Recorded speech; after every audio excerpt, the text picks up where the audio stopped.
We have even more trios officially forming, including the answer to who Mongrel and Mr. Savage will be playing trios with, and I also want to talk about why Mongrel and Savage just had one of the worst performances they've ever had in a tournament. I also want to talk about the new strategy that I think you should be using in the Victory Cup coming up and how it could earn you money, and I just want to cover all the craziness that went down in the Duo Cash Cup finals because we have a lot to talk about. Trying to improve at Fortnite but not even knowing where to begin is one of the most frustrating things about getting better at this game. But that's where the sponsor of today's video comes in, Blitz. All you have to do is download Blitz and run in the background of your game, and it'll tell you a whole bunch of useful information like the amount of damage you've done, how much you've taken, your headshot ratio, and it even breaks it down per weapon so you can figure out which weapons you're doing better or worse with. Even better than this, you can compare this to other players' stats to see where you stack up against the pros and where you need to work on. Maybe you're not worried about seeing how you stack up against the pros, but you just want to see how you're doing against your teammates. Well, it also tracks their damage done as well as show you their loadout. So if your teammate's been lying to you and telling you they don't have any big pots, now you'll know. Blitz has a whole bunch of other useful tools such as finding your next drop spot on the map, it can optimize your loadouts, and you can even check what the newest items are in the Fortnite item shop. Blitz will also work on a whole bunch of your other favorite games as well, like Apex Legends, Valorant, League of Legends, so if you want to download it and give it a try today, click my link in the description down below. For some reason, this Duo Cash Cup basically had the storylines of like an FNCS, especially on NA. Now with all like the snakenings going on and splitting up massive trios, it's always interesting to see who plays with who when it comes to duos, because we don't have trios as the game mode, and the Duo Cash Cup has $10,000 for first place. So a lot of players are still locked in on that despite trying to figure out who they're trioing with. So again, the whole Peterbot situation dropping Poyo means Peterbot's now without a teammate. He played last week with Cold and won it, no surprise. But this week, Peterbot ended up playing with Scented, which has surprised a lot of people. They're very close friends. They're in the same org. They live together, they get along really well. But a lot of people expecting Peterbot to go for the 3-peat. He just won the last 2 weeks in a row, $20,000. You think he'd go for the 30,000. Not saying Cented's not still crazy, but you've gone from playing with Poyo and Cold, who are like FNCS winners of the last few seasons. Scented kind of comes and goes from Fortnite. A lot of people are surprised, but they still ended up making the finals. They didn't do as well in the finals. I'll talk about that in a little bit, but that left Cold without a teammate, and he actually picked up Booga. So it looks like this trio has fully locked in on building up their chemistry. Peterbot played with Cold and won last week. This week, Booga was playing with Cold. So the trio is playing with each other and kind of fixing up those vibes. So I don't know if we're going to see Peterbot and Booga run it up next week. I would absolutely love to see that and see how they do. We also saw some old duos reuniting, Yomzo and Rise getting back together again. We saw some new top tier duos. We saw Muzz and Kanata, who ended up coming second in the opens. We saw Rapid now playing with Bolt. It looks like Rapid and Batman Booga, after a very, very dominant last couple of seasons, has split up. Rapid now playing with Bolts. They actually won the Opens tournament. We saw a bunch of EU teams getting involved as well. We saw Yapko and Cammy end up qualifying on NA as well. We even saw the return of an absolute legendary GOAT, AV and Cutie Hector. If you don't know, this is AV like Chapin AV. Like contested Tfue and scoped at Grotto AV, and he's just made the finals at the end of chapter 5. It was really cool seeing some big names come back. We've seen a lot of big duos stick together. Victor V and Paper still playing together as well. We saw Acorn and Poyo running it up. Last week, Poyo, after getting dropped, ended up picking up Ritual, didn't make the finals, and a lot of people talked a lot of smack saying, you know, Poyo got carried, this is why Peterbot dropped him. I think they just kind of picked each other up last minute, weren't taking it too seriously, because Acorn and Poyo were very locked in and made the finals. We also saw Queasy making it on NA as well. Cooper and Mero running it back, the global champs of, you know, almost 2 years ago now, a little over a year ago.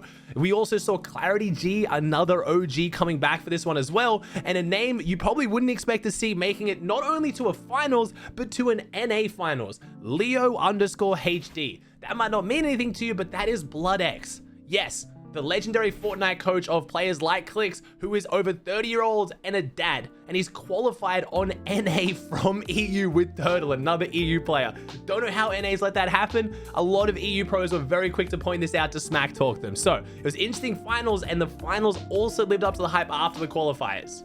Rapid and Bolt, apparently the most underrated duo in NA, managed to go back-to-back winning opens and finals. Super impressive to see from two players I've been gassing up for a really long time now. A lot of people should start hopefully respecting them and putting them on their radar. We also had the almost back-to-back for Muzz getting second in the opens and then third in the finals. Muzz and Kanata proving to be a very, very lethal duo. If If you guys follow my social at all, you know I'm a gigantic Muzz fan coming from OCE. I love the guy, and I honestly don't know why he seems to struggle to find a lot of teammates and gets snaked a whole bunch. Gets picked up by Kanata and gets a second in opens and a third in finals. They played extremely well. We had Noxy and Threats coming in second. Again, a super underrated duo. Then we had Veno and Revised. Veno getting fourth on NA. Remember, Veno doesn't live in NA anymore. He's moved back to UK. He is currently doing this on EU ping, playing alongside Revised. We then had G-Money and OCID, who started off the tournament with a 6 kill second, 6 kill second, and 6 kill second. Again, very underrated team.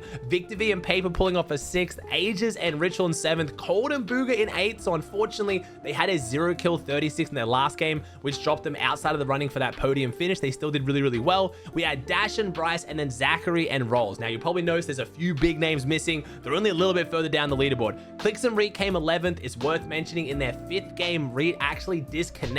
This team was in the top 5. They were on pace to do extremely well, and they got super unlucky, but this didn't just affect Reet. Reet also lives in a house with Batman, Booga, and Bolts. So that means Rapid and Bolts actually won the tournament with only 5 games played. In their 5th game, they went down on spawn after Bolts crashed. So you had the team that was in, I think, 2nd at the time, 5th and 14th, all crashed in the same house, which is super unfortunate. Then we had Yomzo and Rise, Cooper and Mero, Acorn and Poyo. Again, worth mentioning. Again, Poyo didn't win the whole thing. You know, Peterbot carried him. They only had 5 games played as well. Unfortunately, game 1, Acorn crashed. This is a different issue, by the way. These aren't Fortnite bugs. These are all players having problems with their setups. But then the second game, Poyo's first game in a duo Cash Cup finals without Peterbot, and him and Acorn won the game, showing that Poyo does have what it takes. We saw Batman, Booga, and Whale rounding it out in the top 15 as well, so a pretty stacked finish, but also a lot of underrated players you maybe wouldn't expect to see at the top of a duo Cash Cup.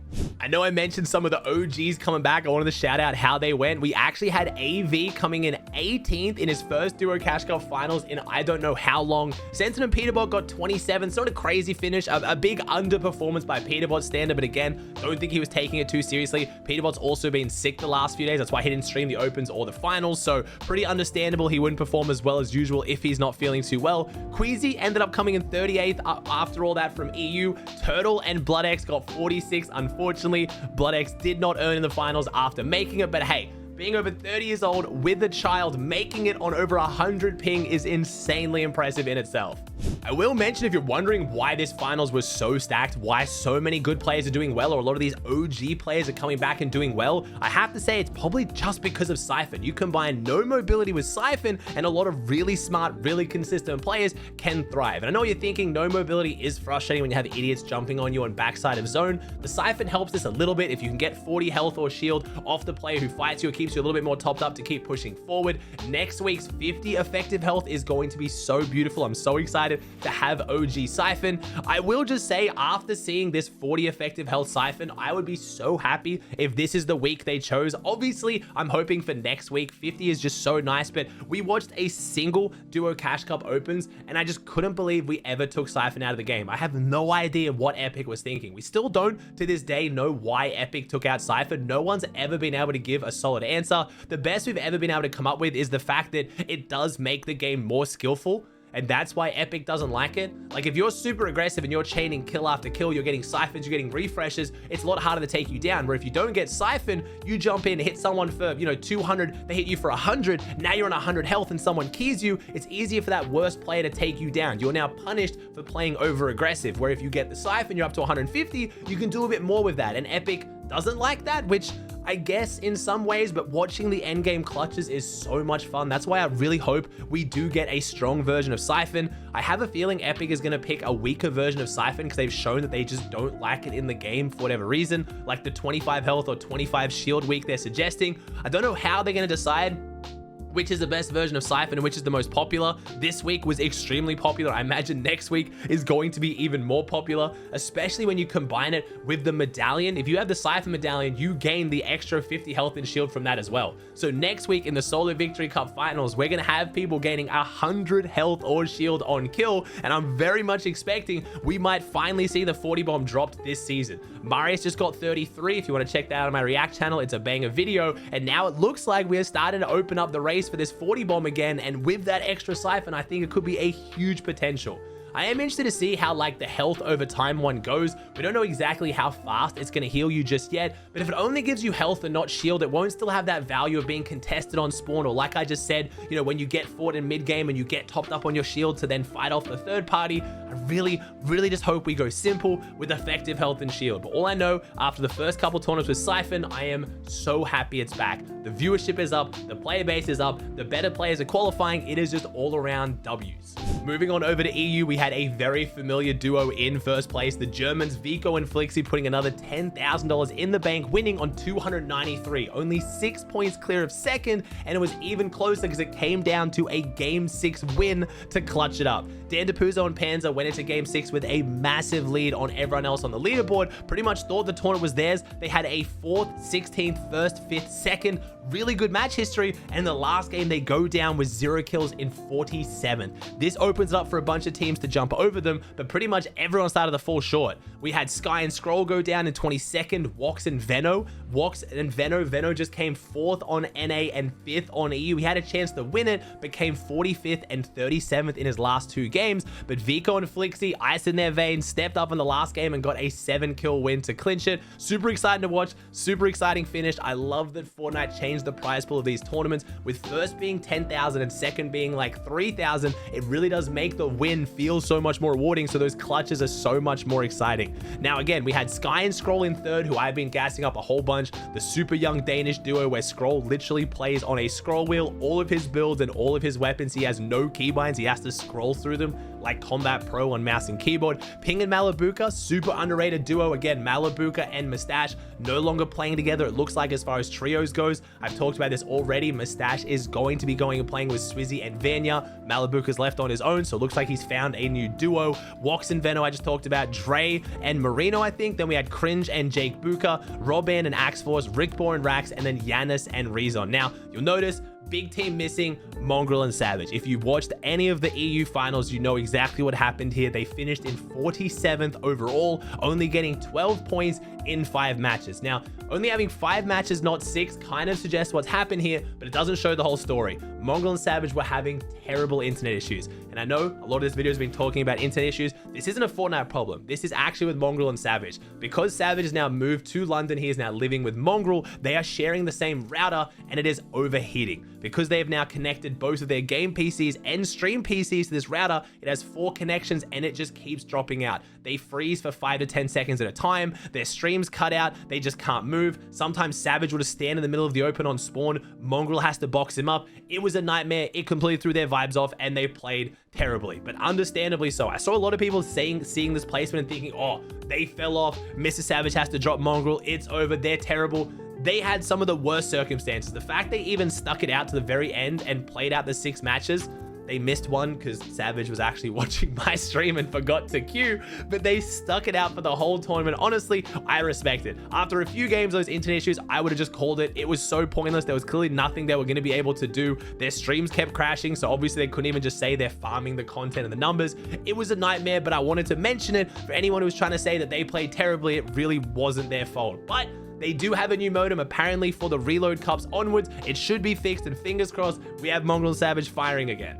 We do finally have our first actual answer to who Mongrel and Savage will be picking up for trios, and it is the team and player that I suggested as soon as trios were announced. We now have the official announcement of MMM. Mongrel, Mr. Savage, and Marius. This is a very scary trio. I'm super excited to see how they perform. I think Marius is a phenomenal player. A lot of people jumping on and saying he's washed, he fell off. He does currently have the solo Victory Cup Finals world record of this season at 33. He is still as good fighter as ever. I've talked a whole bunch in the past about why he struggles to perform sometimes in FNCS, and I don't think that'll be as much of an issue with Mongrel and Savage, and I think he's going to be a massive addition to this trio, and I'm super excited to see how they play. He's super comfortable on stream. He's good vibes. He's a good player. I'm excited for this trio.